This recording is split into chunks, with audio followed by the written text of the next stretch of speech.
नमस्कार, Balaghat today news में आपका स्वागत है। अपना बालाघाट, हरा भरा बालाघाट। ये कल्पना क्या दीवारों में सिमटने जा रही है? जो हरियाली धरती पर होनी चाहिए वो दीवारों पर उगाई है। यह इसलिए भी कहा जा सकता है क्योंकि धरातल पर अब भी पेड़ों की कटाई नहीं रुक रही है, जबकि बालाघाट को सुंदर बनाने के लिए जो तस्वीरें उकेरी जा रही हैं उसमें गजब की हरियाली नजर आती है। अब इस तस्वीर को ही ले लीजिए। यह पेंटर बालाघाट के अंबेडकर चौक से काली पुतली चौक की दीवारों के बीच आकर्षक चित्रकारी कर रहा है। इसके काम में यह शिद्दत है कि यह पेड़ों को हरा भरा बना रहा है। अब दूसरी तस्वीर देखिए।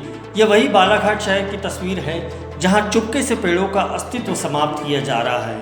विद्युत विभाग कार्यालय आकाशवाणी के पास ऐसे ही आधा दर्जन से हरे भरे पेड़ों को काट दिया गया। क्या इसकी अनुमति ली गई थी? यह समझा जा सकता है। वैसे भी यह वही प्रशासन है जो आधुनिकता की रेस में डेंजर रोड को बाईपास बनाने के लिए पेड़ों को काटने की अनुमति दे चुका है। शायद अब वो समय भी आ चुका है जब इन चिन्हित पेड़ों का सार्वजनिक रूप से कत्लेआम भी हो जाए। बालाघाट की सड़कों पर उकेरी जा रही इन तस्वीरों को ध्यान से देखिए।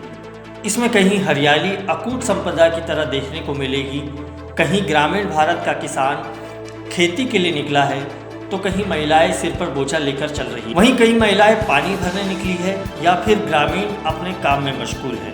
ये सब इन तस्वीरों में दिखाई पड़ता है। सभी तस्वीरों में एक समानता है कि आसपास हरियाली ही हरियाली है। अब बात निकली है तो दूर तलक जाएगी, इसलिए मीडिया रिपोर्ट्स को देखिए। प्रदेश टुडे समाचार पत्र में छपी खबर के अनुसार भारतीय वन सर्वेक्षण संस्थान ने एक रिपोर्ट जारी की है। इसमें बताया गया है कि सरकारी प्रयासों के बावजूद भी प्रदेश में हरियाली घटी है। इसकी वजह औपचारिकता में निपटा दिया जाने वाला पौधारोपण अभियान भी एक है।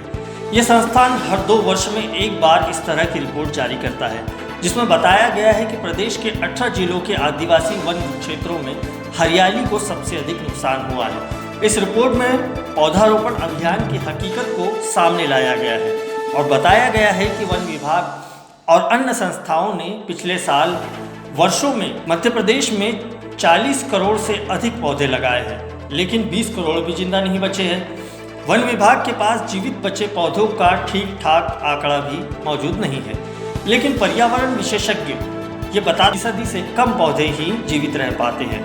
बालाघाट जिले में भी मानसून काल के दौरान पौधारोपण अभियान को वृहद और अभूतपूर्व बताते हुए लाखों पौधारोपण का आंकड़ा पेश किया जाता है, लेकिन पौधारोपण के बाद अधिकांश पौधों की सुध नहीं ली जाती और ये पौधे सूख कर मर जाते। बालाघाट जिले की दीवारों पर उकेरी जा रही ये तस्वीरें सुंदर तो है, हरियाली युक्त भी है, लेकिन इससे शहर की शोभा बढ़ेगी और धरातल पर हो रही कटाई पर रोक लगाना भी आवश्यक है, क्योंकि इंसानी विकास की राह प्रकृति से जुदा नहीं है। जब पर्यावरण बचेगा तभी इंसान भी।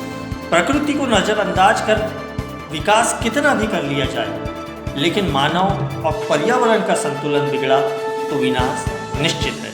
शायद सभी को यह बात समझ में आ जाए।